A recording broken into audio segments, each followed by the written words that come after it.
तो जी सबसे पहले मैं स्वागत करना चाहूंगी डॉक्टर कपिल शर्मा जी का।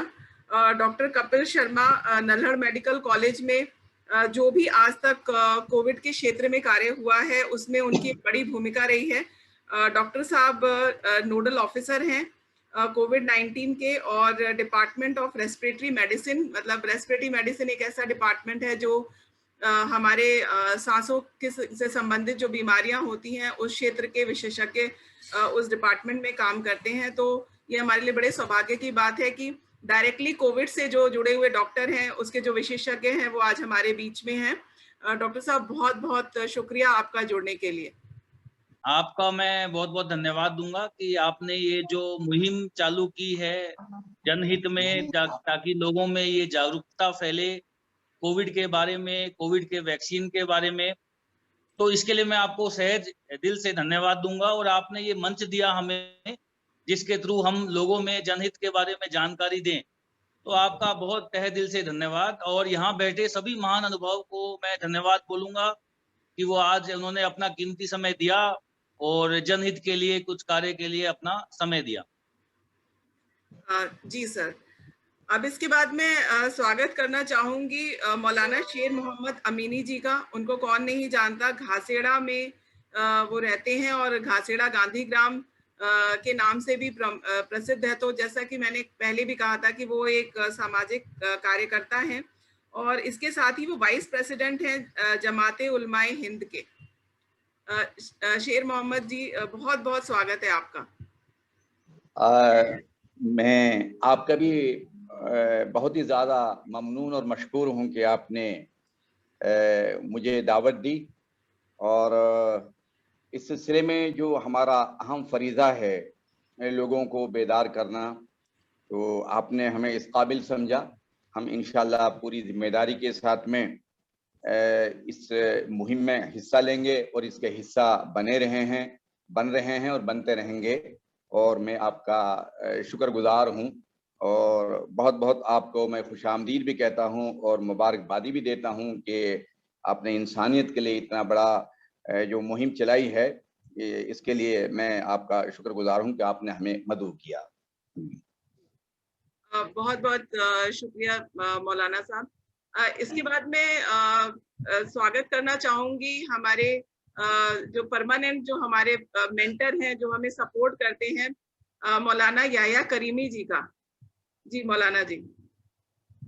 जी आदाब अर्ज़, अस्सलाम वालेकुम। मैं तमाम इसमें जुड़ने वाले साथियों का इस्तकबाल करता हूँ। आप लोगों ने अपना कीमती वक्त निकाल कर इसमें जो है अपना जो कौम और मिल्लत के लिए आपने कुर्बानी देना और उसके जो है रहबर बनने के लिए अपने आपे को पेश किया है। कुदरत आपको दिन दूनी रात चौगुनी तरक्की अता फरमाए। और मैं शुक्रिया अदा करता हूँ मीनाक्षी जिस्म की कि उन्होंने भी जो है ये मौका जो 8वां वेबिनार ये चल रहा है और इसमें जो है ख़ासकर मेवात को जो चुना गया है, एक बैकवर्ड इलाका है और इसको इसके लिए अपनी तमाम कुर्बानियाँ उन्होंने जो देकर इस मेवात के इलाके के साथ मोहब्बत दिखाई है। कुदरत भी आपके साथ ऐसी ही मोहब्बत फरमाए और आपकी उम्र लंबी अता फरमाए। और फिर मैं शुक्रिया अदा करता हूँ डॉक्टर कपिल शर्मा का कि उन्होंने अपने बिजली शेड्यूल में से ये वक्त निकाल कर हमको सीधी राह दिखाने के लिए, हमको हेल्थ के मामले में सुविधाएं बरतने के लिए ये वक्त निकाला और बताने के लिए कि आपको किस तरीके से अपनी सेहत को की हिफाजत करनी है। और जितने भी इसमें जो शरीक हुए हैं और मैं उनसे गुजारिश करता हूँ कि आइंदा भी ये वेबिनार जैसे ही चलते रहें, आप भारी तादाद में इसमें शिरकत करने की कोशिश करें। मैं इसमें बराबर जुड़ रहा हूँ और मैं देख रहा हूँ कि इससे मुझे अपनी ज़ात के लिए बड़ा फ़ायदा हुआ है और दूसरे लोगों को भी समझाने के लिए एक तरीक़ा मिलता है। तो हमारी सबकी ज़िम्मेदारी है कि हम कौम मिल्लत के लिए अपने आपे को लगाएं। अपने जीने के लिए तो जानवर भी जीता है, इंसान को जो अल्लाह ताला ने पैदा किया है वो दूसरों के लिए पैदा किया है, इसलिए हम अपने आपे को दूसरे के लिए समझें और दूसरों की राह दिखाने की कोशिश करें और खुद भी उस पर अमल करने की कोशिश करें। बहुत बहुत शुक्रिया मौलाना जी आज आपका यहाँ जुड़ने के लिए। तो मुझे लगता है कि हमें अब अपने सवाल जवाब का सिलसिला शुरू करना चाहिए, क्योंकि आज हमारे साथ दो मौजूद हैं। बाकी लोगों से मैं रिक्वेस्ट करूंगी कि प्लीज आप म्यूट कर लीजिए, वरना बड़ी मुश्किल हो जाएगी। हम जिनको सुनना चाहते हैं उन्हें हम सुन नहीं पाएंगे, खासतौर से वो लोग जो कि कैंप में हैं और कैंप से जुड़ रहे हैं। तो थोड़ा सा सबकी सुविधा के लिए आप खुद को म्यूट कर लें। जी, तो सबसे पहले मैं शुरू करना चाहूंगी अपने डॉक्टर साहब के साथ। सो डॉक्टर कपिल जी, आप मुझे ये बताइए कि आपने पूरे लगभग कहना चाहिए 1.25 साल से आप कोविड के क्षेत्र में जो मरीज आ रहे हैं उनको आपने नल्हड़ मेडिकल कॉलेज में ट्रीट किया है। तो आपका क्या एक्सपीरियंस रहा पहली वेव और दूसरी वेव में? क्योंकि आपने तो मेवात के मरीजों को देखा, और ये पूरी जो कॉन्फ्रेंस हो रही है, वेबिनार हो रही है, ये मेवात के लोगों के लिए हो रही है। तो आप उनके साथ प्लीज अपने अनुभव साझा करिए। देखिए, कोविड की जो पहली वेव थी और जो दूसरी वेव थी, उन दोनों में काफी अंतर था। हम आगे इसमें और डिटेल में बात करेंगे कि पहली वेव अल्फा वेरिएंट के कारण थी, दूसरी वेव डेल्टा वेरिएंट के कारण थी। पर पहली वेव में कोविड में इसके बारे में जानकारी कम थी। धीरे-धीरे कोविड की डिटेक्शन रेट बढ़ाई गई, कोविड के केस को डिटेक्ट किया गया, पर केसेस ज़्यादातर एसिम्प्टोमेटिक थे या बहुत ही कम सिम्प्टोमेटिक थे, मतलब बहुत ही लक्षण बहुत कम थे। जहाँ तक मौत का सवाल है, कोई गिनी-चुनी कोई होगी, नहीं तो ना के बराबर थी। मेवात की बताएं तो हमारी पहली वेव में आप मान के चलो कि कोई 5-6% ही डेथ के आसपास थी जो भर्ती वाले मरीज थे। टोटल देखो तो आप 1% से भी कम था। कोविड की पहली वेव में हमें जहां हम छोटी-छोटी चीजों की जरूरतें हमें कमी पड़ी, जैसे कोई पीपीई किट हुआ, मास्क हुआ, लोगों में के बीच में नॉलेज हुई। पर जब ये सेकंड वेव आई तो हम जो अनुमान लगा रहे थे, जो बाहर के देशों में चल रहा था कि ये जो डेल्टा वेरिएंट है, इससे हो सकता है ये जल्दी कोविड फैले, ज़्यादा लोग सीरियस होएँ, ज़्यादा मोर्टेलिटी हो। पिछली वाली वेव की जो एंटीबॉडीज़ रोग प्रतिरोधक क्षमता बनी है, वो भी इसमें काम कम करे, ये पूरे सत्य साबित हुई।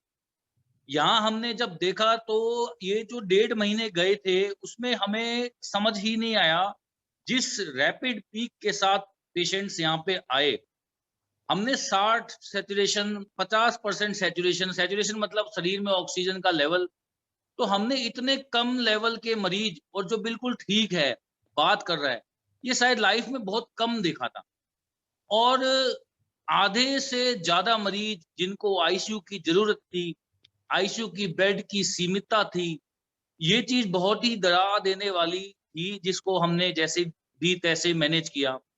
एक ऑक्सीजन की कमी जो इस वेव में पाई गई, उसके लिए हमें सहयोग देखिए सरकार का मिला, लोगों का मिला। लोग भी खुद अपनी तरफ से ऑक्सीजन लेके आए। यहाँ के ड्रग कंट्रोलर द्वारा हमें सहयोग मिला, डिप्टी कमिश्नर द्वारा सपोर्ट मिला। इतना सब सहयोग हुआ, तब हमारी कई दिन ऐसी कंडीशन थी, मैं आपको बताऊं मीनाक्षी जी, कि 2 से 3 घंटे की ऑक्सीजन अस्पताल में रहती थी और 100 मरीज से ऊपर ऑक्सीजन पे चलते थे। और हमें ऐसा लगता था कि 3 घंटे बाद क्या हो। तो इस स्थिति से निकले। मोर्टेलिटी बहुत ज्यादा थी, मोर्टेलिटी मतलब मौतें बहुत ज्यादा हुई, बहुत ज्यादा। यहाँ के लोग वो उनके अपनी डेड बॉडी के पास नहीं जाना चाह रहे थे। दवाइयों की बात करें तो दवाइयों में रेमडेसिविर, टोसिलिजुमैब जैसे वायरस को मारने वाली दवा रेमडेसिविर, शरीर में जो सूजन हो जाती है उसके लिए टोसिलिजुमैब, इसकी भी शुरुआती फेज में कमी थी जब ब्लैक मार्केटिंग हुई। हालांकि बाद में सरकार ने इसको प्रोवाइड कराया। तो ये वेव हर तरह से एक टेस्टिंग वेव थी, डॉक्टर्स के लिए, नर्सेस के लिए, सारे हेल्थ केयर स्टाफ के लिए, लोगों के लिए, पुलिस वालों के लिए, एडमिनिस्ट्रेशन के लिए, सरकार के लिए, आप लोगों के लिए। तो ये वेव एक हमारे लिए शिक्षा थी कि एक छोटा सा वायरस इंसान को कितना हैरान कर सकता है। तो हमें सतर्कता बरतनी चाहिए आने वाली वेव्स के लिए। ये एक शिक्षा है इस वेव द्वारा। जी डॉक्टर साहब, तो जैसा आपने बताया कि पहली वेव में हमें लग रहा था कि ज्यादा कुछ नहीं होगा, और आपने कहा कि लेस देन 1% लोगों की डेथ हुई, मतलब जो जो बहुत कम है। लेकिन दूसरी वेव में आते आते, बल्कि अभी तो मौतों के आंकड़े अभी और आ भी रहे हैं, जैसे कि हम पढ़ते हैं अखबारों में कि मौतों के आंकड़े जो कि राज्यों की तरफ से और डिस्ट्रिक्ट की तरफ से ऐड नहीं हुए थे, वो अभी भी ऐड हो रहे हैं। तो असली आंकड़ा तो शायद हमें कभी भी नहीं पता चल पाएगा और लोग उससे हमेशा ही अनजान बने रहेंगे। तो ये तो खैर आंकड़ों की बात है, लेकिन जो आपके पर्सनल अनुभव थे, तो आपको क्या लगता था, मतलब क्या आपको भी उससे परेशानी महसूस होती थी? आपको लगता था कि अब ये, जैसे आपने कहा, 3 घंटे में ऑक्सीजन खत्म हो जाएगी, और मरीजों के जो घर वाले थे वो भी इस हालातों में बहुत ज्यादा परेशान थे, तो आपको पर्सनली क्या तनाव झेलना पड़ा उस क्योंकि आप तो पूरे टाइम उन लोगों के बीच में थे? देखिए मीनाक्षी जी, सच बताएं तो इस समय हमारी तो नींदें उड़ी हुई थी, क्योंकि हर चीज की इशू था। हमारे डॉक्टर्स पॉजिटिव थे, हेल्थ केयर वर्कर्स पॉजिटिव थे, स्टाफ की जो कमी थी, तो हमें जो दवा चाहिए उसकी कमी, इलाज करने वाले डॉक्टरों की कमी, इलाज करने वाले स्टाफ की कमी, और ऊपर से ये गंभीर रूप कोरोना का, जिसमें हर मरीज को आईसीयू की जरूरत है। हर मरीज हमें फोन कर रहा है, दिल्ली से मरीज आ रहे हैं, गुड़गांव से आ रहे हैं, पलवल से आ रहे हैं, और उनको हमें बहुत दुख होता था कहने को कि देखिए जी बिस्तर नहीं है। हालांकि हम उनकी मजबूरी समझते थे, तो ये इमोशनल तौर से भी, फिजिकल तौर से भी बहुत ज्यादा हमारे लिए एग्जॉस्टिंग था। मतलब हमें बहुत ज्यादा एग्जॉस्टिंग था, और हमें बिल्कुल, हम बस यही उम्मीद से काम कर रहे थे कि जनहित से काम कर रहे हैं, लोग ठीक हों जो हमारे हो सकते हैं। पर जहां तक लोगों में जो भय था वो भी बहुत ज्यादा था। दवाइयों की कमी थी, स्टाफ की कमी थी, हर कोई पॉजिटिव था। हमारे खुद एक यहाँ के जो डॉक्टर थे वो एक्सपायर कर गए थे, हमने उनको यहाँ आके भर्ती देखा, यहाँ से रोहतक भेजा गया, और यहाँ पे डिस्ट्रिक्ट हॉस्पिटल के ही भी 5 डॉक्टर, मेरे को जहां तक डाटा मालूम है, वो कहीं ना कहीं 5 से 7 डॉक्टर्स की। तो ये वेव जो थी, इसमें कहीं ना कहीं पर्सनल लेवल पे अच्छी खासी सफरिंग थी, चाहे वो पेशेंट के लेवल पे हो, अटेंडेंट के लेवल पे हो, या डॉक्टर्स के लेवल पे हो। और दूसरा मैं कहूंगा, खाली मोर्टेलिटी मतलब मौत के आंकड़े ही ना देखें आप मॉर्बिडिटी के आंकड़े दें। मॉर्बिडिटी का मतलब है कि मरीज को कोरोना हो गया, वो मरा भी नहीं तो भी अस्पताल में भर्ती है, तो भी उसको कई सफरिंग्स को झेलना पड़ता है।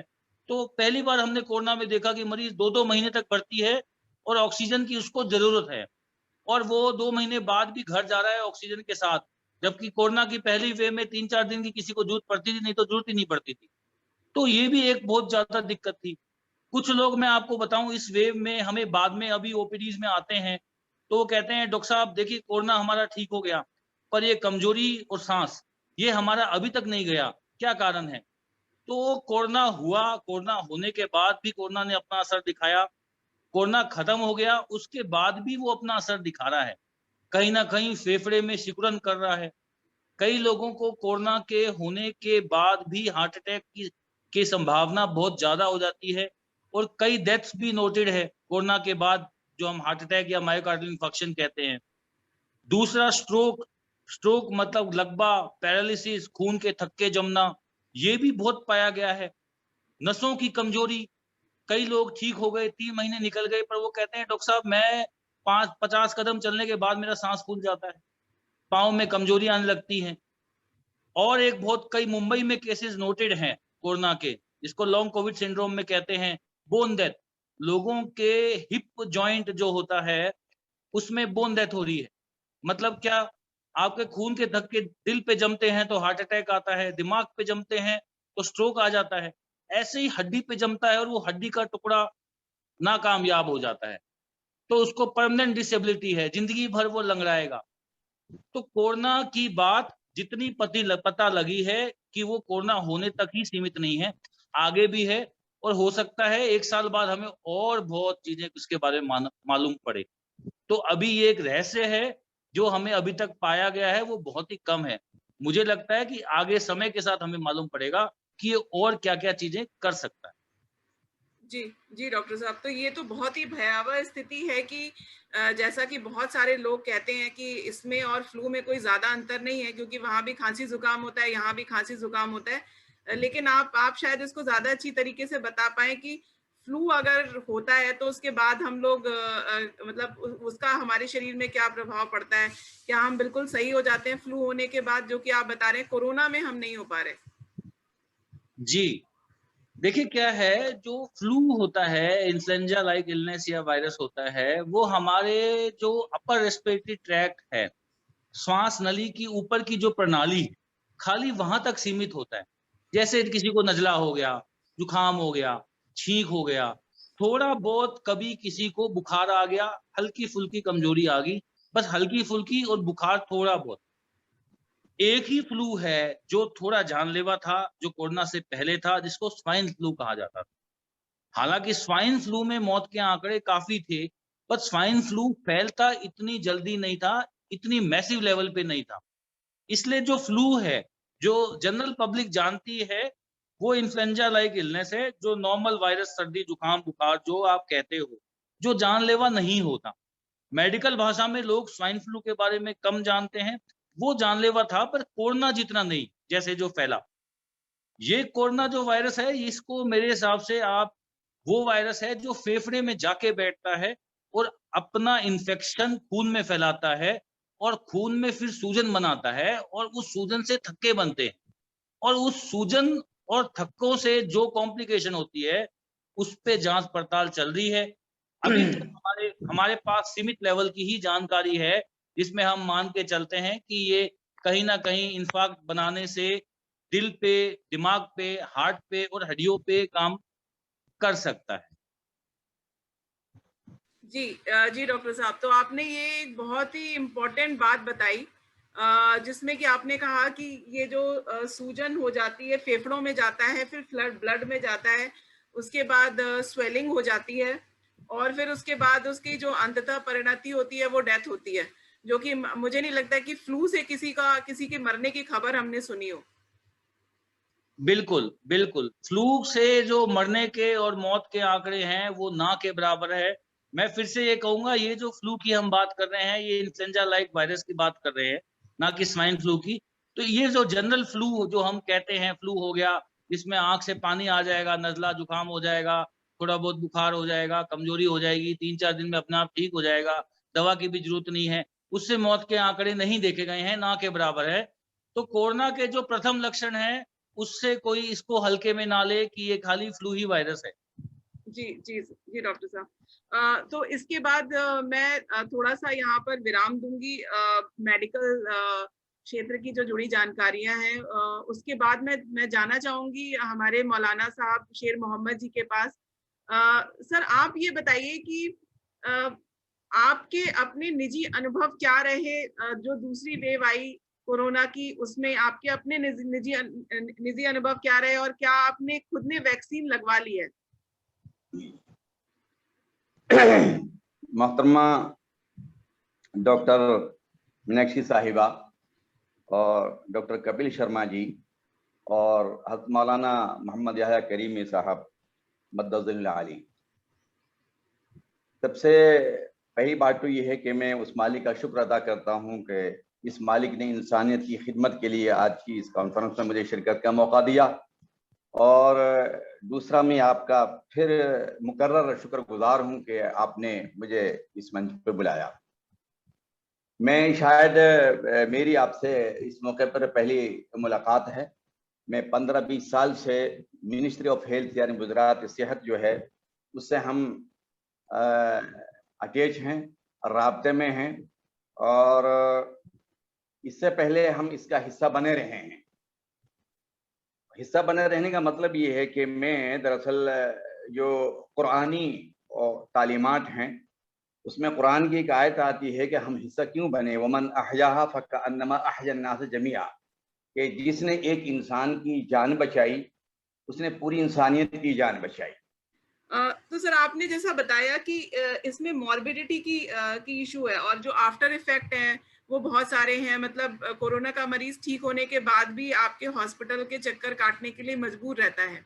इसमें कुछ लोगों के सवाल आए थे, और उस समय जो हमारी पहली वेबिनार जो हुई थी उनमें इस तरह के सवाल आते थे, जिसमें कहा जाता था कि हॉस्पिटल जो है वो लोगों को बचाने में उतना कामयाब नहीं हो पा रहा। तो उसके पीछे कारण क्या है? मतलब क्या मरीज आपके पास बहुत देर से पहुंचते हैं, बिल्कुल एकदम हालत जब एकदम मरने के कगार पे हो जाती है तब आपके पास आ रहे थे, या फिर कोई और कारण था?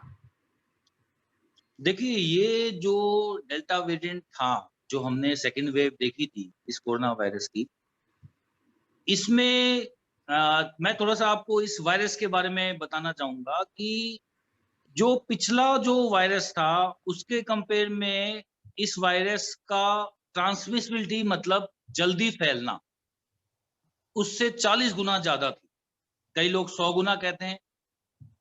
दूसरा, इसकी विरुलेंस ज्यादा थी। विरुलेंस का मतलब है वो बॉडी में जो हमारे लंग्स हैं, फेफड़े हैं, उसके सेल्स, फेफड़े के सेल्स के अंदर जल्दी घुसता था, तो ये काम जल्दी करता था, बॉडी को जल्दी खराब करता था। जब फेफड़े जल्दी खराब होते थे तो ऑक्सीजन लेवल जल्दी गिरता था। ऑक्सीजन लेवल जितनी जल्दी ये गिराता था उतना टाइमली ऑन एन एवरेज हमारी इंडिया की जो हेल्थ केयर फैसिलिटी है अभी डेवलप हुई है, पर उस लेवल तक नहीं जो हमारी आबादी, जो हमारा पॉपुलेशन वर्सेस हेल्थ केयर का रेशियो है, जो हमारी फैसिलिटीज है। अब अगर मान लो हमारा 31 बेड का आईसीयू है और पॉपुलेशन इतनी बड़ी है, तो वो कहीं ना कहीं उसको कैटर करने में दिक्कत आती थी। प्रॉब्लम बस यही होती थी, rapid worsening of the patient. Patient जिस जल्दी से खराब होता था वो इस वेव में बहुत ज्यादा था।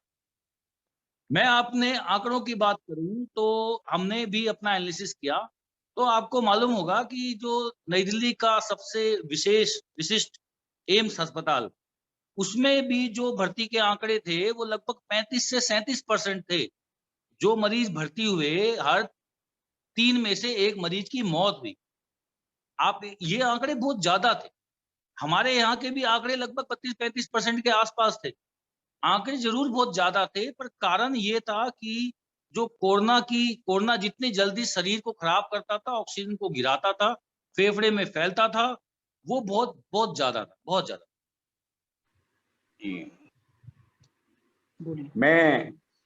मैंने जैसे अर्ज किया गया था कि इस्लामी नुक्ता नज़र से भी जो पुरानी जो हिदायत हैं सेहत के ताल्लुक से, मैंने कुरान की एक आयत पढ़ी थी कि वमन अहयाहा फकअन्नमा अहयन्नास जमिया। जिस आदमी ने एक इंसान की जान बचाई उसने पूरी इंसानियत की जान बचाई।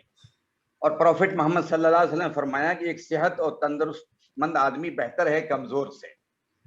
इस सिलसिले में मैं ये अर्ज करना चाहूंगा कि सबसे ज्यादा 2-3 बातें मेरे जहन में हैं, और वो ये हैं कि अगर हम लोगों में बेदारगी लाएं, अपनी स्पीच में, अपने बयान में लोगों से इनफिरादी मिल करके, उनके यहाँ जा करके, तो मैं इस बताऊंगा अब तक का हमारा तजुर्बा ये है कि जब भी हमने लोगों को बेदार किया है उन्होंने बात मानी है। हमने इसके नुकसानात और हमने इसके फवाइद जब गिनवाएं, जो नुकसानात हैं कि ये बीमारी है और बीमारी उस मालिक की तरफ से होती है, इसमें लाजमी है, फर्ज है, वाजिब है आपको एहतियात बरतना, आपको समाजी दूरी रखना, मास्क वगैरह लगाना, बार बार हाथों को धोना। तो हमने हर मस्जिद में जा करके बाकायदा ऐलान माइक में किए, तो उससे बड़ा असर पड़ा। और इतना असर पड़ा, मैं समझता हूँ एक तो कुदरती तौर से इलाका मेवात में जो कुव्वत मुदाफियत है इस बीमारी से लड़ने की, वो बदरजा आतम यहाँ मेवात में पाई जाती है। वजह उसकी है कि लोग काश्तकार हैं, चलते हैं फिरते हैं, हरकत में रहते हैं। लेकिन एक तरफ ये भी है चूंकि नाखानगी की बुनियाद पर लोगों में ज्यादा वाकफियत नहीं होती, तो इसलिए उनको बेदार करना जरूरी है। मसलन अब ये कहा जा रहा है, तो हिफ्ज़ मा तक़द्दम के तौर पर मैं इसमें यह अर्ज करूंगा, ये कहा जा रहा है कि अब जो लहर आ रही है इससे सबसे ज्यादा मुतासिर बच्चे होंगे। तो जाहिर बात है कि बच्चे, हमारी जो नस्ल है वो फ्यूचर के लिए, मुस्तकबिल के लिए सबसे कीमती तोहफा है, तो उसको बचाना, तो उसमें एक तो ये है कि जो उसकी अद्वियात हैं, जो उसके इंजेक्शन हैं पोलियो वगैरह के, और जितनी भी वो दवाइयां उम्र के लिहाज से जो पिलाई जाती हैं, खिलाई जाती हैं, जिनके लिए कहा जाता है मुकम्मल वो दवाई पूरी हो, वो इंजेक्शन उसी वक्त पर लगवाई जाए ताकि उसकी हेल्थ, जो उसकी सेहत कमजोर ना हो। दूसरी बात यह कि गिजा का ताल्लुक है, गिजा उसको उस अंदाज की दी जाए कि जिससे वो इस बीमारी से बखूबी लड़ सके और वो बीमारी उसके पास में ना आए। तीसरी बात यह है कि उसकी सेहत का इतना ख्याल रखा जाए, पाकीज़गी का, सफाई का, उसके कपड़ों की गर्म पानी में धुलाई है, धूप में सुखाना है, उसके जिस्म की सफाई है, तो इस तरीके से इन 3-4 चीजों का ख्याल रखा जाएगा तो मैं समझता हूं कि मैं ये बीमारी जो है इंशाल्लाह उन बच्चों के पास नहीं आएगी, अगर आई भी तो बहुत ज्यादा असरअंदाज उनके ऊपर नहीं होगी। अच्छा, अब ये होगा क्यों? हमारी जिम्मेदारी बनती है मुश्तरका कि जिस प्लेटफार्म पर हम हैं, जो हमारी हैसियत आप समझती हैं, या डॉक्टर सादरा जो मिनिस्ट्री ऑफ हेल्थ जो हमारी हैसियत समझती है, उस हैसियत को हम भी अपने आप को आगे आज से नहीं बल्कि 15-20 साल से हम ये ताउन करता है, मदद करता है, जो हमारा फरीजा है, हमारा एहसान नहीं बल्कि हमारा फरीजा है कि हम लोगों को बेदार करें। हमने यही पढ़ा है कि एजुकेशन और सेहत ये दो चीजें ऐसी हैं जो इंसान के लिए जरूरी हैं। अगर सेहत नहीं है, तालीम नहीं है, कि इंसान में और फिर जानवर में कोई फर्क नहीं रह जाता। लिहाजा ये बीमारी, इसका ताल्लुक किसी मजहब से नहीं होता और किसी धर्म से नहीं होता। बीमारी बीमारी होती है, फिर इंसानियत का और इंसान का फर्ज ये होता है कि उसके लिए वो तमाम चीजें मुहैया की जाएं, फराहम की जाएं कि जिनसे उस बीमारी से महफूज रह सके, मामूल रह सके। लिहाजा मेरा अपना तजुर्बा है, एक्सपीरियंस है, मुशाहदा है, जब भी हमने जुमे में या गांव घासेड़ा गांधी गांव में जाकर के या इलाके में लोगों को हमने बेदार किया, उन्होंने हमारी बात को सुना। अच्छा, बाद मौके पर ऐसा गलत फहमी हो जाती है तो उस गलत फहमी का नतीजा बहुत गलत हो जाता है। और मैंने डॉक्टर दोबे साहब और जितने भी हमारे बादल का हॉस्पिटल जो घासेड़ी का हॉस्पिटल कहलाती है, इसी तरह से अपने सरकारी हॉस्पिटल नू है, मांडी खेड़ा है, वक्तन फवक्तन डॉक्टर्स मेरे पास आते रहते हैं 15-20 साल से। तो जब भी मैंने उनको ये कहा कि भाई आप हमें इंफॉर्मेशन दें, मुत्तला करें, अगर आपको कोई दिक्कत पेश आती है, अगर आपको कोई दिक्कत पेश आती है तो मैं आपके साथ साथ में चलने के लिए तैयार हूं, लोगों को जहन बनाने के लिए। अभी इससे पहले एसएम साहब तशरीफ लाए थे मदरसे में, बाकायदा मैंने रिबन वगैरह काटी और लोगों को बेदार किया, तो उन्होंने बात मानी।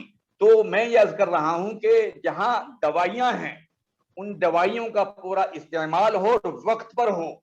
और वो कैसे होगा कि हम अपनी कुर्बानी देंगे, हम अपनी स्पीच में और इसके नुकसानात बता करके, तो एक तो इसका ये फायदा होगा। डॉक्टरों से भी मेरी अपील है, जो बड़े डॉक्टर हैं उनके नीचे जो हमारा अमला, चाहे वो खवातीन हो, लेडीज हो, जिस मनसब पर भी हैं, जिस ओहदे पर भी हैं, अगर उनको कोई दिक्कत खुसूसन हमारे गांव में पेश आए, तो जैसा कि हम पहले से साथ देते आए हैं, जो हमारा फरीजा है, तो आज भी हम देंगे, आइंदा भी। मैं ये उम्मीद करता हूँ कौम से, मिल्लत से, इंसानों से, इलाका मेवात के लोगों से, कि जो वैक्सीन के जो मामूर है, जिनको वैक्सीन लगाना लाजमी है, उनको खुशदिली के साथ में वैक्सीन लगवानी चाहिए। क्यों कि हिफ्ज़ मा तक़द्दम के तौर पर, ठीक है आप बीमार हैं, बीमार नहीं है, तंदुरुस्त हैं, तो आप ये सवाल कर सकते हैं हम वैक्सीन क्यों लगवाएं। लगवाना इसलिए जरूरी है आपको कि बीमारी के खदशात हैं, फ्यूचर में आने के इम्कान है, लगने के इम्कान है, इसलिए आप वो वैक्सीन पेशगी लगवाएं ताकि उस आने वाली बीमारी से आपकी हिफाजत हो सके। इसी तरीके से आपके गोद में बच्चे हैं, आपके घर में बच्चे हैं, तो उनकी हिफाजत और उनकी रेख देख भी आपकी जिम्मेदारी है। लिहाजा मैं इस सिलसिले में अपना ताउन भी पेश करता हूं, हमेशा करता आया हूं। और हम इस्लामी नुक्ता नजर से भी, क्योंकि इस्लाम ने सेहत पे बेपनाह जोर दिया है, उन तालीमात को हम सामने रख करके अपनी जिम्मेदारी महसूस करते हैं कि नहीं, जब हमने इल्म पढ़ा है तो इसको कौम के सामने हम लाएं और बगैर भेदभाव के, क्योंकि हमारा हक बनता है, जिस मुल्क में हम रहते हैं ये बड़ा प्यारा मुल्क है और इसमें हर किस्म के फूल हैं। अगर सेहतमंद अफराद होंगे, सेहतमंद नौजवान होंगे, सेहतमंद औरतें होंगी, हमारे बच्चे सेहतमंद होंगे, तो हम इस दुनिया में कामयाबी की तरफ रहेंगे। फलाह और सलाह हमारी, कामयाबी हमारे कदम चूमेगी। खुदा न खास्ता अगर हम बीमारियों में मुब्तला हो गए और हमने बचाव नहीं किया, एहतियाती तदाबीर इख्तियार हमने नहीं की, तो हम लड़खड़ाते रहेंगे। हम दूसरों की क्या मदद कर सकेंगे, खुद अपनी मदद भी नहीं कर पाएंगे। इसलिए मेरी कौम से गुजारिश है, अपील है मुअद्दबाना, कि जो हिदायत सेंट्रल सरकार या हरियाणा सरकार, गवर्नमेंट ऑफ इंडिया दे, उन तमाम हिदायत को अपनाएं, उन पर अमल करें, वैक्सीन लगवाएं और बाकायदा बच्चों को वक्त पर दवा पिलाएं। इसमें कहीं किस्म का कोई शुबा, कोई शक नहीं है, हमारी आपकी ये जिम्मेदारी है। मैं यही अपील करूंगा कि हिफ्ज़ मा तक़द्दम के तहत जो इस काबिल हैं, जिनको वैक्सीन लगाने का जो वक्त है, जो उम्रें बताई हैं और जो एक टारगेट है और जो एक शेड्यूल जो बनाया है सरकार ने, उसके तहत वैक्सीन जिनको लगवानी है उनको हर हाल में लगवानी चाहिए। और जो हमारे बच्चे हैं जिनके बारे में कहा जा रहा है कि तीसरी लहर में ज्यादा मुतासिर बच्चे हो सकते हैं, तो इसलिए हमें फिक्र है और दहशत को कम कीजिए। खौफ और दहशत में अगर मुब्तला रहेंगे तो ये आपके लिए अच्छा नहीं होगा, बल्कि यूं कहे कि भाई हम एहतियाती तदाबीर इख्तियार करें, मतलब उनकी सफाई की तरफ ध्यान दें, उनकी ग़िज़ाओं की तरफ हम ध्यान दें, और इसी तरीके से जो दवाइयां पिलाने का उनका मौका है, जो इंजेक्शन हैं, उनको वक्त पर हम लगवाएं, बगैर झिझक के हम लगवाएं, बगैर तामुल के हम लगवाएं। ये मेरी अपील है। तो इसमें हम अपनी कुर्बानी और अपना वक्त हम पेश करते आए हैं, आज भी करेंगे, आज भी कर रहे हैं, इंशाल्लाह आइंदा भी हमारा जो वक्त होगा वो हम इंशाल्लाह देंगे। वो है कि हम सरकार के कदम ब कदम, शाना बशाना इस सिलसिले में जो इंसानी सेहत के लिए फायदेमंद चीजें हैं, इंशाल्लाह हम उसमें पेश हैं और उसमें हम साथ साथ हैं इंशाल्लाह। बहुत बहुत शुक्रिया मौलाना जी, आपने बहुत अच्छी तरीके से सारी ही बातें रख दी। कोई एक ऐसा आपने मुद्दा नहीं छोड़ा जिसको कि एड्रेस करने की जरूरत पड़े, तो आपने सारी ही बातें कह दी। बहुत बहुत शुक्रिया। अब जैसा कि आपने कहा तीसरी वेव के बारे में, तो अब मैं डॉक्टर साहब के पास जाना चाहूंगी दोबारा से, जिससे कि हम तीसरी वेव के बारे में बात कर सकें, क्योंकि अभी तक तो हम सिर्फ अभी अल्फा और डेल्टा से लड़ रहे थे, और अब इसके बाद हमारे पास डेल्टा प्लस आ गया है। तो डॉक्टर साहब ये बताइए कि ये क्या है, मतलब ये इस तरह की टर्मिनोलॉजी जो है वो अल्फा, बीटा, गामा, डेल्टा, ये सब हम लोग मैथ्स में पढ़ते थे, मतलब गणित में जो गणित के विद्यार्थी होते हैं जो 9वीं कक्षा में आ जाते हैं, वो लोग ट्रिग्नोमेट्री में इस तरह की चीजें पढ़ते हैं।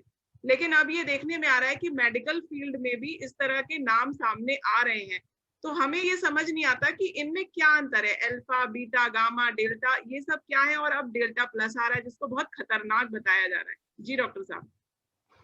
जी देखिए, पहले आपको ये जानना चाहिए कि जैसे वायरस हमारी बॉडी में आता है तो वो हमारे बॉडी के सेल में कॉपीज बनाता है, अपने जैसे बच्चे बनाता है। वो कॉपीज वो बनाएगा, उसका बनाना उसकी मजबूरी है, क्योंकि उसको हमारे बॉडी के जो सैनिक है उससे लड़ना है। ये प्रक्रिया हमेशा चलती रहती है और सालों साल चलती है। तो जो वुहान वायरस बॉडी में आया, उससे कॉपीज बनाई, तो ये कॉपीज जैसे बनती रहती है, तो इस वायरस से कुछ मिस्टेक्स होती रहती है। कॉपी किसकी बनाता है? ये आरएनए की, जिसको आप जनेंद्रिय कहते हैं। तो जनेंद्रिय की जो कॉपीज है वो बनाते बनाते मिस्टेक्स होती हैं इसकी। उन मिस्टेक्स को ये या तो पहचान के ठीक कर दे, और अगर भूल जाए तो वो मिस्टेक जो है एक नया वेरिएंट, एक नया लुक पैदा करती है। तो जैसे कोरोना आया था, वुहान से आया था, उस समय जो अल्फा वायरस था, उसके बाद बीटा आया, गामा आया, कापा आया, लैम्डा आया, और फिर डेल्टा आया।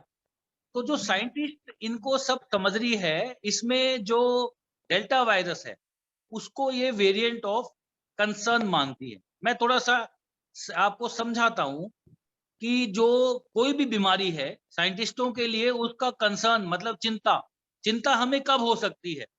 पहली तो अगर ये बीमारी है, ये जल्दी फैले लोगों में, तो उसको कहते हैं ट्रांसमिसिबिलिटी। दूसरी विरुलेंस, ये हमारे बॉडी में कितनी जल्दी जाके हमारे बॉडी को खराब कर सकती है, अटैक कर सकती है, इन्फेक्शन कर सकती है। तो हमारे लिए दूसरी चिंता की चीज ये।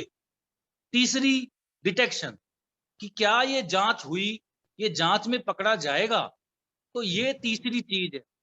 चौथी एंटीबॉडीज, कि अगर ये हमारे शरीर में आ गया तो हमारे शरीर के खिलाफ इसके हमारी जो एंटीबॉडीज हैं, जो इसको इन्फेक्शन को मारने की रोग प्रतिरोधक क्षमता है, वो इसको खत्म कर सकती है। पांचवी जो वैक्सीन, क्या हम जो वैक्सीन ले रहे हैं उससे ये नया जो वायरस है ये इसको खत्म कर सकता है?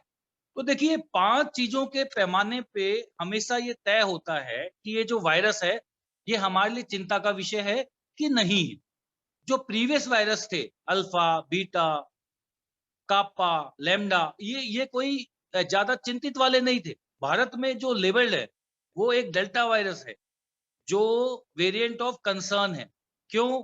क्योंकि ये 40 गुना ज्यादा फैलता है। क्यों? क्योंकि ये उससे ज्यादा मौतों का आंकड़ा है। हालांकि डिटेक्शन में, एंटीबॉडीज में, वैक्सीन में ये हमारे लिए उतना चिंतित वाली चीज नहीं है। जो प्रीवियस वैक्सीन्स हैं वो काम कर रही है। आंकड़े की बात करूं तो मैं आपको बताऊं वैक्सीन की इंपॉर्टेंस यहाँ पे, कि ये जो डेल्टा वायरस है, अगर आपने अपनी 2 वैक्सीन लगा ली है, तो 95% आप अस्पताल में भर्ती होने से बच जाएंगे। So it is 95% effective against the hospitalization. 94% death से बच जाएंगे। 94% इफेक्टिव अगेंस्ट द मोर्टेलिटी। अच्छा, इसके आगे बढ़ते हैं। अगर मान लो आप ये कहो कि डॉक्टर साहब अभी हमने एक ही वैक्सीन लगाई और थर्ड वेव आ गई, तो मुझे तो कोई फायदा नहीं है। तो आंकड़े ये कहते हैं जी कि 70% अगर आपने पहली वैक्सीन भी लगाई है, तो आप अस्पताल में भर्ती होने से बच जाएंगे। तो ये पैमाने हैं जिसके थ्रू हम ये तय करते हैं कि ये वायरस हमारे लिए कितना कंसर्न की चीज है। थोड़ा सा मैं आपने वो सवाल पूछा कि ये जी डेल्टा प्लस वायरस क्या है, तो देखिए ये थोड़ा सा ना ये माइक्रोबायोलॉजिकली एक B1.617.2 ये एक वेरिएंट होता है। ये वेरिएंट डेल्टा में होता है और इसमें अगर आप K417N ये एक टर्मिनोलॉजी दे दी है। ये म्यूटेशन पाई जाती है स्पाइक प्रोटीन में। स्पाइक प्रोटीन को मैं समझाना चाहूं तो वायरस के ऊपर कुछ स्पाइक्स होते हैं, ठीक है, कांटे होते हैं। वो कांटे शरीर में फेफड़े के सेल को पहचानने में और वहां पे अंदर घुसने में कामयाब होते हैं। तो ये स्पाइक प्रोटीन में भी एक म्यूटेशन होती है। ये इसको डेल्टा दे दिया गया है मोटी मोटी भाषा में। हमारे लिए डेल्टा प्लस कितना हानिकारक है, कितना कंसर्न है, इसमें मैं उन्हीं 5 लेवल पे आपको थोड़ा विस्तार से बताना चाहूंगा। कि ये तो मान्य है कि मुझे लेटेस्ट आंकड़े मालूम नहीं है, कहीं ना कहीं जून में 48 डेल्टा वेरिएंट्स पाए गए थे हमारे यहाँ के 12 स्टेट्स में। तो जो हमारा डेल्टा प्लस वेरिएंट है, इसकी जो फैलने की क्षमता है, अभी तक जो डेटा आ रहे हैं वो ये नहीं कह रहे कि ये जल्दी फैल सकता है। हाँ, ये जरूर हो सकता है कि ये डेल्टा जितना तो फैले, सेकेंड वेव जितना तो फैले, सेकेंड वेव से ज्यादा फैलने के आंकड़े अभी नहीं। विरुलेंस की बात है तो विरुलेंस भी ये कई स्टडीज यही कह रही हैं कि ये उससे ज्यादा तो विरुलेंट नहीं है या उससे हल्का कम है, पर सेकेंड वेव से कम हल्का तो नहीं है। तीसरा डिटेक्शन में तो ये डेल्टा प्लस पाया जाता है, तो मतलब आपके पास आया तो आप डिटेक्ट कर सकते हैं। ये डेल्टा वायरस आप पकड़ सकते हैं आरटीपीसीआर द्वारा। आप आरटीपीसीआर द्वारा ये नहीं कह सकते कि ये डेल्टा है कि डेल्टा प्लस है। उसके लिए एक दूसरी जीनोम सीक्वेंसिंग की जाती है जो अभी 12 या 13 सेंटर्स पे भारत में है। पर ये जरूर है कि अगर आपके अंदर डेल्टा प्लस है तो भी आप आरटीपीसीआर द्वारा डिटेक्ट कर लेंगे। अब एक जो चीज है जो स्टडीज में आ रही है वो ये है कि हो सकता है ये इम्यून एस्केप, मतलब आपकी रोग प्रतिरोधक क्षमता जो बनी है उससे बच जाए। इसकी अभी स्टडीज नहीं आई है पर संभावना हो सकती है। एक और स्टडी आई है वो ये कहती है कि जो कॉकटेल एंटीबॉडीज है, एक कॉकटेल एंटीबॉडी का जो ट्रीटमेंट है वो शायद डेल्टा प्लस में कामयाब कम हो, पर ये अभी तय नहीं है, इसका अभी तय नहीं है। स्टडीज की कमी है, डेटा की कमी है। अच्छी चीज क्या है जी, वो मैं आपको बता रहा हूँ कि जो वैक्सीन है हमारी कोविशील्ड है, वो वैक्सीन है, वो ये पाई नहीं गई कि डेल्टा प्लस पे कामयाब नहीं है। डेल्टा पे कामयाब है, डेल्टा प्लस पे कामयाब है। तो हमें डेल्टा की थर्ड वेव आए चाहे डेल्टा प्लस की थर्ड वेव आए, हमें वही एहतियातन बरतना है, हमें वही अपने आप को बचना है, मास्क पहनना है, लोगों से दूर रखना है और वैक्सीन जरूर लगानी है ताकि आप भर्ती ना होए, आपकी मौत ना हो, आप किसी और को इन्फेक्शन ना दें। ये मैं कहना चाहूंगा। जी, बहुत बहुत धन्यवाद डॉक्टर साहब, आपने बहुत अच्छी तरीके से समझाया। तो ये कुछ इस तरीके से, जैसे आपने बहुत अच्छी टर्मिनोलॉजी का इस्तेमाल करा। आपने कहा कि स्पाइक प्रोटीन, मतलब ये जो कांटे हैं वो दरअसल हमारे एक तरीके से बोला जाए आम भाषा में तो हमारे जो फेफड़े हैं उनमें छेद करके और उनको बहुत नुकसान पहुंचाते हैं। और एक बार अगर ये चुभ जाए तो एक तरीके से परमानेंट डैमेज कर देते हैं, क्योंकि कोई दूसरा कांटा होता है तो उसको आप हाथ से बाहर निकाल सकते हैं, लेकिन अगर ये कांटा एक बार आपके फेफड़े में चुभा तो आप इसको निकाल नहीं सकते। और वो कांटे जो हैं वो फिर उसके बाद वो मल्टीप्लाई करते हैं, मतलब वो उनकी वृद्धि होती जाती है और भी ज्यादा कांटे ऐसे बनते जाते हैं और एक ऐसी स्टेज आती है जबकि पूरे फेफड़े जो हैं वो खत्म हो जाते हैं इन्हीं कांटों की वजह से। और इनमें फिर एक म्यूटेशन हो जाता है, मतलब और खतरनाक रूप वो ले लेता है और उसके बाद वो एक नया वेरिएंट बन जाता है। तो मुझे लगता है कि ये एक बहुत ही आम भाषा में आपने बहुत अच्छे तरीके से समझा दिया है। बहुत सारे लोग इस तरीके का सवाल पूछते हैं और हमें समझाने में बड़ी मुश्किल आती है। एक सवाल यहाँ पर और भी है कि आपने जैसा कहा कि ह्यूमन बॉडी जो मतलब जो हमारा शरीर है वो डेल्टा प्लस वेरिएंट जो है उससे भी मतलब उसका भी इन्फेक्शन आएगा और उससे भी हमें बीमारियां होंगी। तो क्या डेल्टा प्लस के आने के बाद जो हमारा शरीर है, जैसे पहली वेव में आपने कहा कि कुछ ज्यादा डैमेज नहीं हुआ, दूसरी वेव में ऐसा बोला गया 40% तक डैमेज हुआ हमारे फेफड़ों को, और तो क्या ये जो तीसरा जो अभी डेल्टा प्लस है उसमें क्या फेफड़ों को ज्यादा डैमेज होगा, ज्यादा नुकसान पहुंचेगा हमारे शरीर, या फिर अगर नुकसान ना भी पहुंचे तो क्या बाद के लिए कुछ ऐसे इफेक्ट रह जाएंगे जो कि हमें पूरी उम्र ताउम्र हमें परेशान करते रहेंगे? जी देखिए, जो डेल्टा प्लस स्पेसिफिक जो डेटा है वो अभी बहुत कम है, और ये कहना कि डेल्टा प्लस डेल्टा से ज्यादा असरदार है, अभी इसके लिए डेटा की कमी है। पर एक ये चीज जरूर देखी जाए कि क्या डेल्टा प्लस अगर डेल्टा के बराबर भी कामयाब है तो क्या डेल्टा ने कम असर नहीं किया? क्या डेल्टा ने फेफड़े में इन्फेक्शन फैलाया, इन्फेक्शन के बाद वो ठीक भी हो गया और फेफड़े को ताउम्र जिंदगी भर के लिए सिकुड़ा दिया? अब मरीज को इन्फेक्शन नहीं है, वो बीमार नहीं है, फिर भी ताउम्र उसको सांस की दिक्कत है, तो ये चीज कम नहीं है? क्या उसने दिमाग में कभी खून का थक्का कोरोना के दौरान जमा दिया और ताउम्र अब वो पैरालाइज हो गया? ये क्या कम नहीं है? क्या उसकी नसों में जो कमजोरी बनी और वो अभी 3 महीने तक, 4 महीने तक बरकरार है, ये भी एक चिंता का विषय है, क्योंकि हमें नहीं मालूम ये कमजोरी कब ठीक होगी।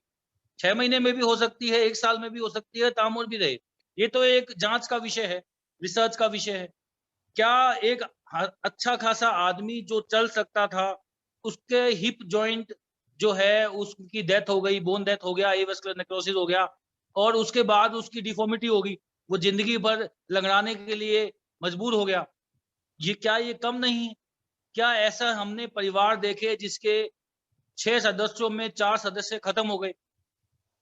तो जो डेल्टा का असर था वो भी काफी था, और डेल्टा प्लस की संभावना इससे ज्यादा है तो और खतरनाक है। अभी डेटा की कमी है, इसलिए इस पे तय कहना मुश्किल है, पर हम ये मान के चले कि अगर डेल्टा के बराबर भी ये असर करता है तो वो भी थर्ड वेव में कम नहीं है, वो भी बहुत खतरनाक है और वो भी बहुत चिंता का विषय है।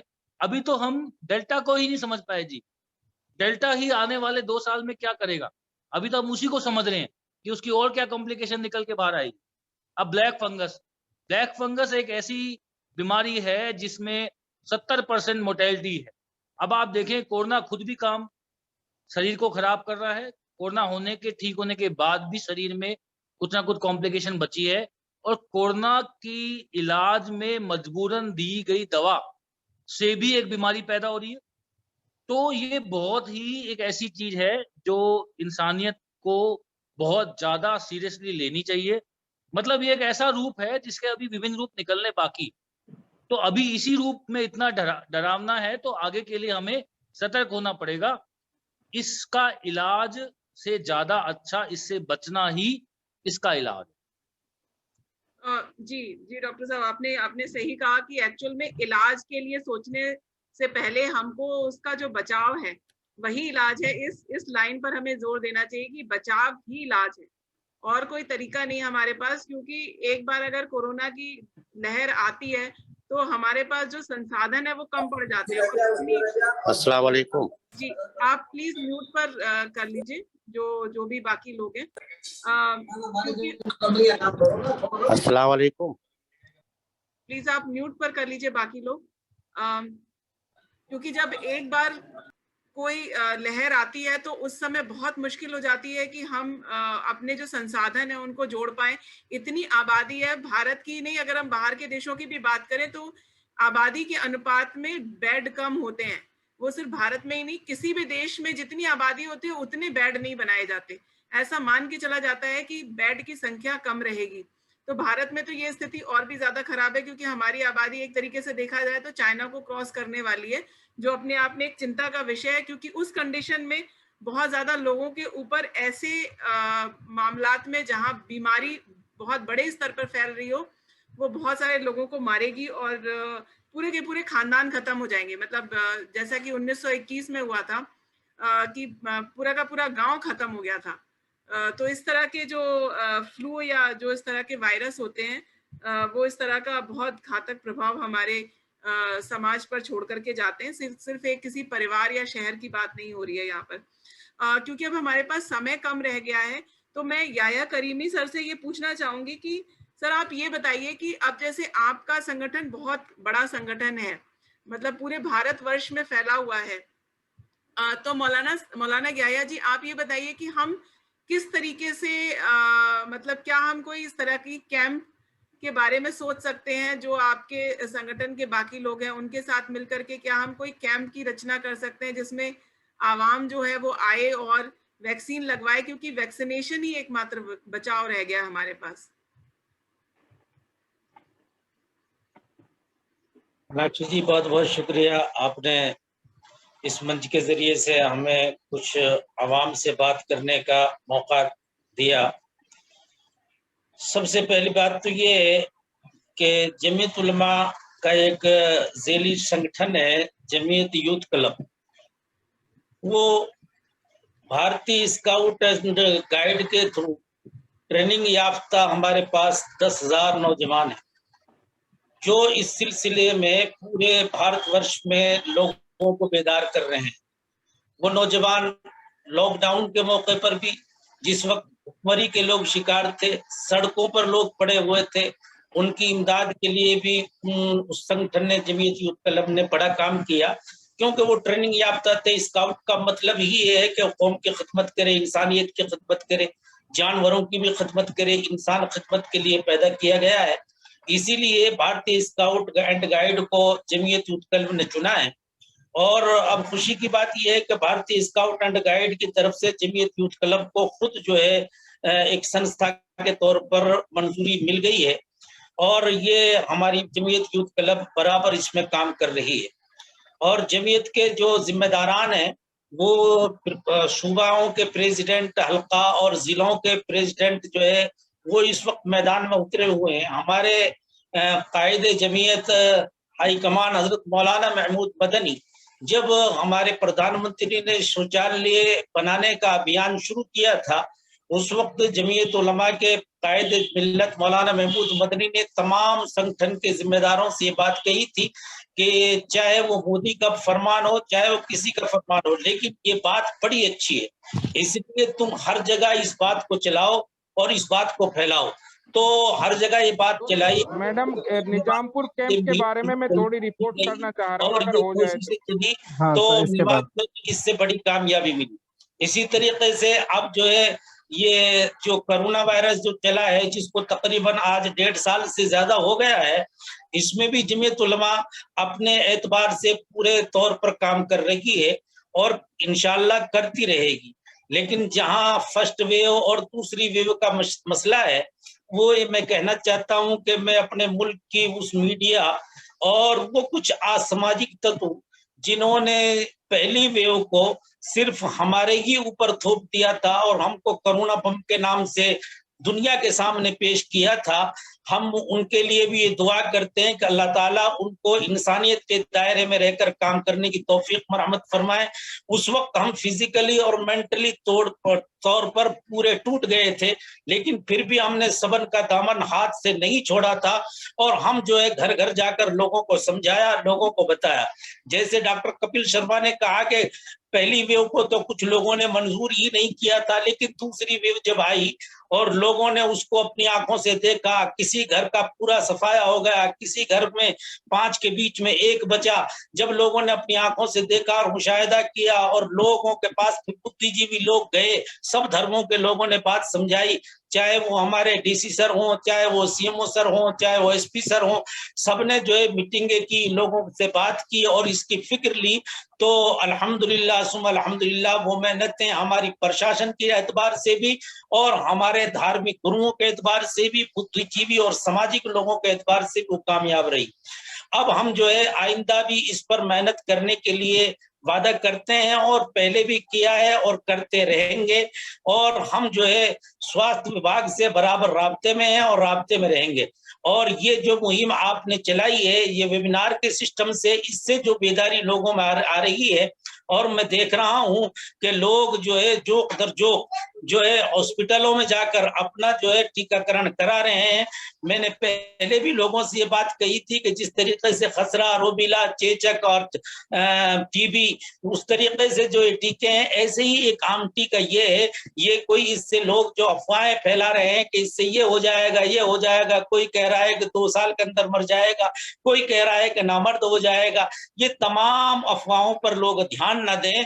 ये तमाम बेकार की बातें। दुनिया में आज तक न किसी नामर्द को मर्द बनाने का कोई टीका चला है, न किसी मर्द को नामर्द बनाने का कोई टीका आज तक वजूद में आया है।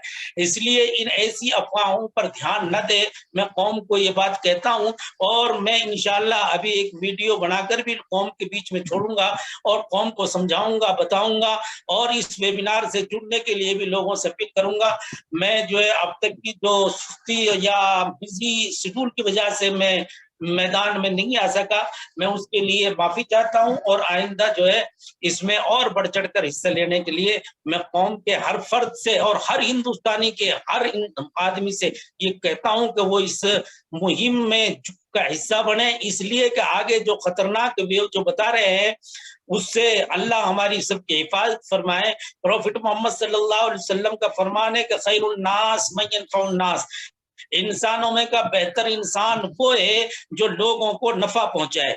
यहाँ खैरुन नास मन यनफउल मुस्लिमीन नहीं है कि भाई इंसानों में का बेहतर इंसान वो है जो मुसलमानों को नहीं नफा पहुंचाए, बल्कि ये है खैरुन नास मन यनफउन नास, कि हर इंसान दलित हो, अपर क्लास हो, अपना हो, गैर हो, और कोई भी जात और किसी बिरादरी से, किसी खानदान से, किसी शक्ल शबात से ताल्लुक रखता हो, इंसान इंसान है। और इंसानियत की खिदमत करना ये इंसानियत की जिम्मेदारी है और इंसानियत का हक अदा करना है। मेरी ये गुजारिश भी है और मैं आपका और कपिल शर्मा साहब का, हजरत मौलाना शेर मोहम्मद साहब अमीनी और दूसरे तमाम साथियों का शुक्रगुजार हूं कि वो जिस तरीके से आज उन्होंने कौम की रहबरी के लिए अपने दिमागी एतबार से जो ताउन जबान के तौर पर किया है, आइंदा भी मैं उम्मीद करता हूं कि वो इस तरीके से इस वेबिनार का हिस्सा बनकर काम करेंगे। अल्लाह मुझे भी आपको भी अमल की तौफीक दे और इस थर्ड वेव से पूरी इंसानियत की हिफाजत फरमाए। जी, बहुत बहुत शुक्रिया मौलाना याया करीमी जी, आपने बहुत अच्छी तरीके से बताया कि किस तरीके से ये जो थर्ड वेव है, वही नहीं मतलब आगे आने वाली अगर और भी कोई वेव आती है तो उससे हम खुद को बचा सकते हैं। और इसके लिए अभी हम लोग वैक्सीनेशन के ऊपर जोर दे रहे हैं। और आज हमारे साथ रमजान चौधरी एडवोकेट सर हैं जो कि हमें कैंप जहां लग रहा है वहां से लाइव तस्वीरें पहुंचाएंगे और थोड़ा बताएंगे कि कैसा चल रहा है। रमजान सर, आप खुद को अनम्यूट करके थोड़ा बताइए। मैडम बहुत बहुत शुक्रिया। और ये आपकी कोशिश और काविश जो आपने डोनेट एन आवर के जरिए से और ऑल इंडिया मेवाती समाज को मिलाकर एक पहल की है, वो एक शानदार पहल यहाँ पर है। आपने देखा होगा कि अभी जो हमारे यहाँ पर शर्मिला जी, रेणु बाला, संजीता, गीता, सविता, रेणु ज्योति, हनीसा और रवीना जो यहाँ की आंगनवाड़ी वर्कर्स हैं, एएनएम से हैं, और जो यहाँ की आशा वर्कर्स हैं, और यहाँ के जो वॉलेंटियर्स हैं, शहजाद खान, आबिद, साकिर और गांव के जो तमाम लोग हैं, मैंने पहली मर्तबा ऐसा देखा है कि हम जिस तरह से सेवका में शुरू किया, लोगों को पकड़ पकड़ के ला रहे थे, उनको 100 तरह की भ्रांतियां थी, 100 तरह की बातें थी, लेकिन आज जिस तरह से निजामपुर में लोगों का शौक और जज्बा और जोक और इसके प्रति जागरूकता और तमाम तरह की जो जिम्मेदारी के साथ महिलाएं, एक महिला अभी नजीरी नाम की महिला तो 87 साल की थी, उन्होंने आकर खुद से वो टीका लगवाया। तो लोगों में जो एक जागरूकता और जिम्मेदारी। जी सर बहुत आप म्यूट पर बदलने वाला है और लोग जिम्मेदार हो रहे हैं और इस कोरोना जैसी महामारी से लड़ने के लिए तैयार हो गए हैं, दिल से, मजबूती से, शारीरिक तौर पर। तो जो अभी अभी आप देखिएगा कि हम 1 घंटे की रिपोर्ट वहां होती थी तो 100 से ज्यादा नहीं लगता था, 2 घंटे में 100 नहीं लगे थे, लेकिन अभी 125 का आंकड़ा निजामपुर में पार कर चुका है, रानियाकी में 100 पार कर चुका है। और आप देख रहे हैं, मैं लाइव आपको भीड़ दिखा रहा हूँ, ये लाइव लगी हुई है, यहाँ लाइन लगी हुई है। आप देखिएगा ये सब लोग जो आए हुए हैं और महिलाएं खड़ी हुई हैं, हमारी पूरी टीम काम कर रही है जिस तरह से। तो और यहाँ पर काफी मतलब शौक और जज्बा है। यहाँ पर 300 वैक्सीनेशन आज आपने भेजा है, लेकिन मैं समझता हूँ कि 300 बहुत कम पड़ेगा जिस तरह से लोगों में जागरूकता है और लाइन लगी हुई है, और तकरीबन 150 अब तक लग चुके हैं। तो उसमें आज 500 प्लस जो वैक्सीनेशन का जो हमारा टारगेट था वो कहीं ना कहीं पूरा होगा। लेकिन मैंने अभी बसंत दुबे जी से भी बात की थी कि कम से कम यहाँ पर निजामपुर में कम से कम 500 प्लस होगा और गुणावट और रानियाकी में 300 प्लस होगा। तो ये एक आपके लिए सबसे बड़ा खुशी का और सबसे बड़ा जो आपको गर्व करने का पल है कि जहां पर हमारी महिलाएं, हमारे बुजुर्ग, हमारे मेवाती समाज में जागरूकता न होने की वजह से ये चीजें नहीं होती थी, आज वो तमाम चीजें यहाँ पर अपने शौक से, जोक से समझकर लोग सामने आ रहे हैं और सारा अपना वैक्सीनेशन करा रहे हैं, क्योंकि उनको एहसास है कि आज नहीं तो कल हमें इस बीमारी का सामना करना पड़ सकता है। तो सब लोग यहाँ जिम्मेदारी के साथ निभा रहे हैं। तो मैं तमाम जो यहाँ की टीम है, आपकी डोनेट एन आवर की टीम, ऑल इंडिया मेवाती समाज और जो तमाम प्रशासन है, तो खास तौर पे डीसी साहब शक्ति सिंह जी जो एक कैप्टन होते हुए कैप्टन की एक बेहतरीन भूमिका निभा रहे हैं, सारे आलिम हजरात, चाहे उसमें शेर मोहम्मद अमीनी साहब हों या यहया करीमी साहब हों या डॉक्टर कपिल और डॉक्टर बसंत दुबे और डॉक्टर सोलंकी, तो हमेशा से इस मुहिम को अगवा बनकर अपने तरीके से बिना छुट्टी लिए, बिना थके, बिना अपने हौसला गिराए इस मुहिम में लगे हुए हैं। और आज हमको एक ऐसी उम्मीद जगी है कि जिस तरह से ये निजामपुर में कैंप हुआ और लोग शौक और जज्बे से निकल कर आए, कि मुझे उम्मीद है कि पूरी मेवात में, जो हम सबसे कहते हैं ना कि मेवात पिछड़ा हुआ है और वहां पर वैक्सीनेशन का और इस तरह का शौक जज्बा लोग नहीं रख पा रहे हैं, मेवात अगले 1 महीने में इस टीकाकरण के अभियान में सबसे अग्रणी भूमिका में रहेगा, ऐसी हम उम्मीद करते हुए मैं आपको ये बात कहता हूँ। आपने आज रमजान सर बहुत सारी अच्छी तस्वीरों के साथ एक दिन की शुभ शुरुआत जिसे कहते हैं, मतलब बहुत बढ़िया शुरुआत कर दी है। और मैं इसमें ये जोड़ना चाहूंगी कि इस कैंप की शुरुआत सेवका से हुई थी, जहां हमने 352 टीके लगाए थे एक दिन में। और मुझे पता है कि जैसा कि हमारे डॉक्टर बसंत दुबे सर से बात हो रही थी कि बहुत ज्यादा प्रयत्न करने पड़े थे आपकी टीम को, रमजान सर आपकी टीम को बहुत प्रयत्न करने पड़े थे। लेकिन उसके बाद जो हमारा दूसरा कैंप हुआ वो सिर्फ 3 घंटे के लिए हुआ था रानियाकी में, जहां पर 303 टीके लगे थे। आंकड़ा थोड़ा कम था क्योंकि हमने टाइम कम कर दिया था। और अब आज का ये जो हमारा लक्ष्य है, हम चाहते हैं कि इसको 1000 टीके तक पहुंचाया जाए, क्योंकि जैसा कि डॉक्टर बसंत दुबे कह भी चुके हैं कि एक दिन में मतलब हमको 10-10 हजार टीके लगाने पड़ेंगे, तब हम पूरी जनसंख्या को कवर कर पाएंगे। तो और जहां तक वैक्सीन का सवाल है, तो हमारी डॉक्टर सोलंकी से बात हुई है, तो वैक्सीन की कोई कमी नहीं होने पाएगी और हमारे पास रिजर्व में वैक्सीन रखी हुई है।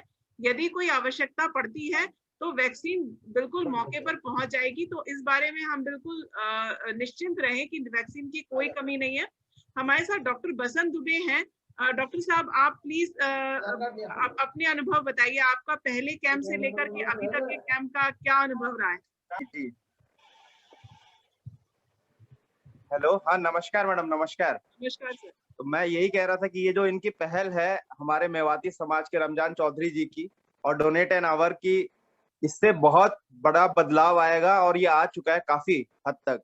जो पहले हमारे दैनिक आंकड़े होते थे कि 800 के आसपास लोग होते थे, वो अब बढ़कर करीब 1600 से 1800 का टीकाकरण तो नियमित शुरू हुआ है, और जिसमें बहुत ज्यादा प्रयत्न बाकी जगहों पे नहीं करने पड़ रहे हैं।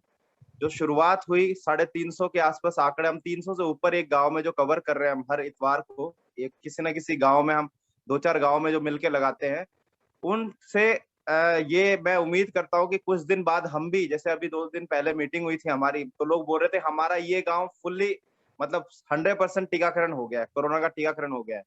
तो मुझे उम्मीद है कि अब एक आध हफ्ते के बाद ही हम भी बोल पाएंगे कि हमारे 5-10 गांव हैं जिनमें 100% टीकाकरण हुआ है, जो 18 प्लस से ऊपर है, और वो सेवका या निजामपुर है जैसे आज चल रहा है।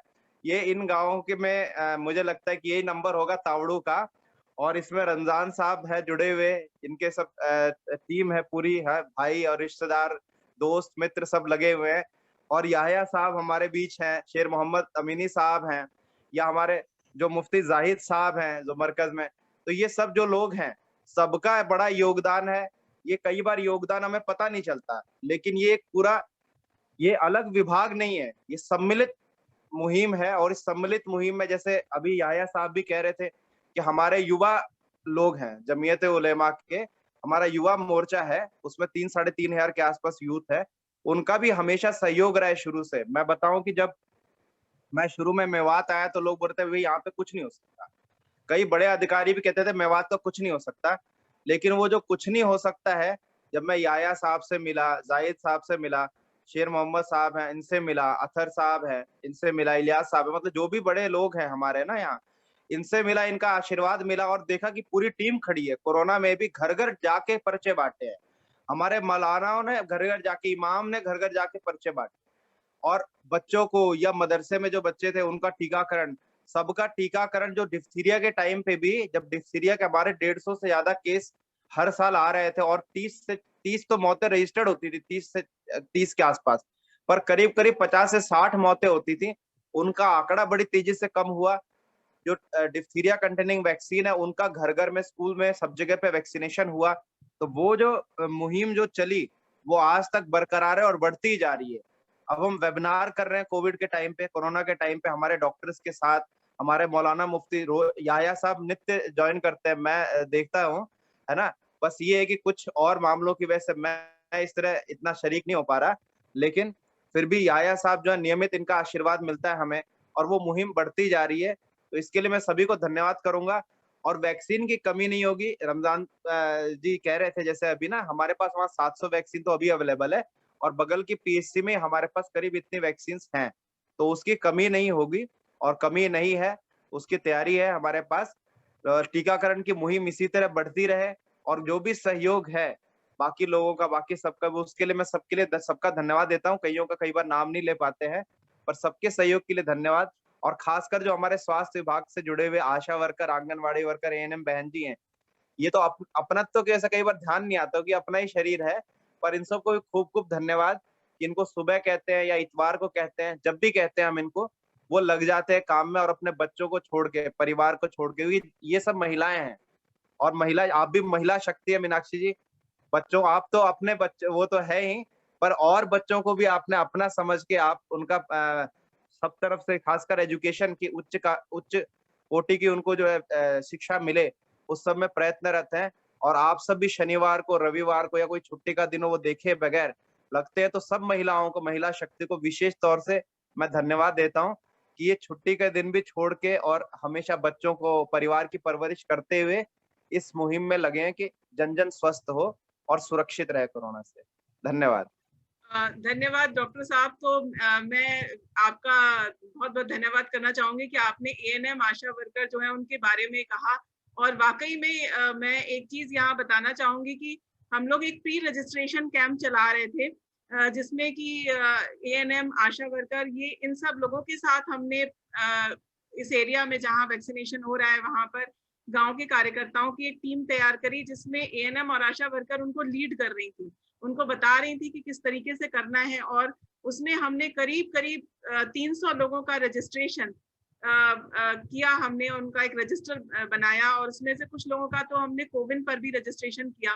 तो वाकई में अगर उनका सहयोग ना हो तो ये बिल्कुल असंभव हो जाएगी जो कार्य आज हम कर पा रहे हैं। और मैं डॉक्टर सोलंकी का यहाँ पर नाम लेना चाहूंगी, वो पिछले 4 हफ्ते से बिना कोई छुट्टी लिए काम कर रहे हैं, जो कि सच में अपने आप में एक बहुत ही सराहनीय प्रयास है, क्योंकि कोई भी चाहता है कि वो अपने परिवार के साथ रहे, छुट्टी पर जाए, लेकिन जो हमारे डॉक्टर सोलंकी हैं वो लगे पड़े हैं। और देखिए, हम लोग कैंप संडे को रख रहे हैं, तो इस वजह से पूरा जो प्रशासन है वो संडे को हमारे साथ कंधे से कंधा मिला के खड़ा हुआ है, जो कि बहुत कम देखने को मिलता है। लोग अपनी संडे की छुट्टियां छोड़ते नहीं है। तो बहुत बहुत धन्यवाद दुबे सर आपका, और हमारी जो आशा एएनएम वर्कर हैं डॉक्टर सोलंकी, उनका भी बहुत बहुत धन्यवाद। इसके बाद मैं चलना चाहूंगी मुमताज जी के पास। मुमताज जी जो कि रानियाकी से अपने कैंप की तस्वीरें और थोड़ा सा रिपोर्ट साझा करना चाहते हैं। और साथ में मैं क्षमा चाहूंगी कि थोड़ा सा प्रोग्राम डिले हो रहा है, हम 12 मिनट डिले कर चुके हैं, 12 मिनट हम इसमें ज्यादा ले चुके हैं। मुमताज जी। हाँ जी, हाँ जी, ये रानिया की वैक्सीनेशन कैंप, आपको मैं तस्वीरें शेयर कर देता हूँ। बाकी ये जो है अपना वैक्सीनेशन जो है ना, अभी 111 हो गया है। ये मोटा मोटा दो घंटे हुए अभी वैक्सीनेशन को चले हुए हैं ना, 2 घंटे में 111। और काफी अच्छा, पहले जो था ना, अब से पहले जो कैंप हुआ था उसमें तो लोग बाग ना थोड़े डरे हुए थे कि भाई क्यों लगवाएं, कभी कोई नुकसान हो जाए ना, कभी कोई परेशानी हो जाए, बीमार हो जाए। तो पहले हफ्ते जिनको लग गए तो उन्होंने अपना एक्सपीरियंस उनके साथ शेयर किया। उसके बाद अब उनको लगा है कि हाँ कोई परेशानी नहीं है, तो सारे बहुत अच्छा यहाँ पे आए हुए लोग बाग लगवा रहे हैं। सारे जो अपने बुजुर्ग थे ना वो भी लगवा रहे हैं, और यंग तो लगवा ही रहे हैं, उनका तो कोई इशू ही नहीं है पहले से ही। बाकी बहुत अच्छा है, अच्छी रिपोर्ट है। मुमताज जी, आप एक मतलब इंजीनियरिंग ग्रेजुएट हैं, तो मुझे जी लगता जी है कि आपने मुमताज जी आपने इंजीनियरिंग करा हुआ है। जी आप जी बता रहे थे, तो मुझे लगता है कि ये जो इंजीनियरिंग जो है वो वहां भी आ गई है, कि पूरा जो है उसमें नहीं नहीं, ये जो है ना, बस आप ये इसका सारा क्रेडिट आपके जो डोनेट एनवर है ना उसके लिए ही जाता है सारा। और रमजान जी है जो, उनका बहुत अच्छा सहयोग है, उन्होंने ही सबको बताया है और बहुत मेहनत करी है रमजान जी ने। रमजान जी के वजह से ये पॉसिबल हो पाया है, और उसमें आप और रमजान जी जो है उन दोनों ने मिल करके किया है। जितना जो लग रहा है ना लोग बागों में एक उत्साह जो दिख रहा है। जी, बहुत बहुत धन्यवाद मुमताज जी। यहाँ पर मैं एक चीज बताना चाहूंगी कि मुमताज जी के साथ और बहुत सारे साथी हैं, मेरे ख्याल से करीब 30 ऐसे लोग हैं जिनका की नाम हम यहाँ पर ले नहीं रहे हैं, जो आपकी जमीन पर जो टीम काम कर रही है, जिसमें कि रानियाकी, गुरनावत और निजामपुर, ये 3 जगह करीब करीब 30 लोगों की टीम है जो कि काम करके, हम यहाँ पर सभी का नाम नहीं ले पा रहे हैं। साथ ही में डोनेट एंड आर की जो टीम है, उन्होंने करीब 1000 से ज्यादा एक हफ्ते में कॉल करे हैं सभी लोगों को संगठित करने के लिए, जिसमें कि तान्या, आयुषी, पूजा मैडम, डॉक्टर कोमल, अमित तो इस पूरे प्रोग्राम को लीड कर रहे हैं, उनके बारे में हम पहले भी बात कर चुके हैं। तो ये सारे लोग हैं, नवनीत, ये सारे लोग हैं जो कि डोनेट एंड आर की तरफ से काम कर रहे थे। यहाँ पर सबका नाम नहीं ले पा रही हूँ, लेकिन जिनका भी नाम नहीं लिया उनको मेरा तहे दिल से धन्यवाद। तो मैं बस 10 सेकंड में जो हमारे वक्ता जुड़े थे, उसमें सबसे पहले मैं डॉक्टर साहब से कहना चाहूंगी कि डॉक्टर साहब आप आवाम को एक संदेश दे दीजिए 10 सेकंड के अंदर। डॉक्टर कपिल शर्मा जी, मैं ये कहना चाहूंगा कि हमें इस कोरोना को हराना है, और वैक्सीन और साफ सफाई, मास्क पहनना, लोगों से दूरी करना, ये 4 चीज है, इसको आप अपनाएं और कोरोना को हराएं। बहुत बहुत धन्यवाद डॉक्टर साहब। और जैसा कि हमारे आपका भी बहुत बहुत धन्यवाद। जी डॉक्टर साहब, जैसा कि हमारे प्रधानमंत्री भी बोल चुके हैं कि 4T, जिसमें उन्होंने पहला T बोला है टेस्ट को, दूसरा ट्रैक को, तीसरा ट्रीट को, और चौथा उन्होंने कहा है टीका। टीका मतलब वैक्सीनेशन। तो ये जो 4T है उसको हम ध्यान दे रहे हैं, इससे कोई दिक्कत नहीं है। शेर मोहम्मद मौलाना जी, आप 10 सेकंड में बताइए कि आपका संदेश आप देना चाहते हैं आवाम को। और हमारा पैगाम यही है कि इसमें बढ़ चढ़ करके हिस्सा लें, बल्कि इसको अपनी सेहत की बरकरारी के लिए इसको ज़रूरी समझें, ये वैक्सीन लगवाना, और तमाम जितनी भी एहतियाती तदाबीर हैं उन पर मुकम्मल अमल करना। हम खुद भी कोशिश करेंगे, आवाम को भी हम ये पैगाम देते हैं कि इलाज से ज़्यादा तदाबीर, यानी इख्तियार करें कि जिससे इंसान की सेहत बरकरार रहे, जैसे बहुत मास्क है, सफाई सुथराई वगैरह वगैरह। जी जी, बहुत बहुत शुक्रिया मौलवी शेर मोहम्मद जी। मौलवी याया करीमी जी से मैं बोलूंगी कि वो अंत में एक क्विक संदेश दे दें एक आवाम को। जी। सबसे पहला तो मेरा ये संदेश और पैगाम है कि कोई भी मुसीबत, बीमारियां आसमानी हो या जमीनी हो, सब कुछ जब कुदरत की नाफरमानियां बढ़ जाती हैं तो अल्लाह ताला की तरफ से अजाब आता है। हमने कभी नहीं सुना कि आसमानी बिजली से 1-2 आदमी मर गए, लेकिन 78 आदमी एक वक्त मर जाना, ये भी खुदाई अजाब है। ये बीमारियां चाहे वो डेल्टा हो, डेल्टा प्लस हो, अल्फा हो, कोरोना हो या फंगस हो, कुछ भी हो, सब बीमारियां खुदा की नाफरमानी करने की वजह से आती हैं। इंसानियत के दायरे से जब इंसान बाहर निकलता है तो सबसे पहला पैगाम तो मेरा ये है कि अल्लाह तबारक व तआला की फरमा बरदारी करें और इंसानियत के दायरे में रह के जीव जंतुओं और मखलूक़ात की साथ प्यार करें, क्योंकि अल्लाह ताला के हबीब नबी करीम सल्लल्लाहु अलैहि वसल्लम ने फरमाया अल खल्क़ु अयानुल्लाह, ये तमाम की तमाम मखलूक़ा के जीव जंतु अल्लाह के कुनबा हैं, और जो अल्लाह के कुनबा के साथ प्यार करेगा अल्लाह उनके साथ प्यार करेगा।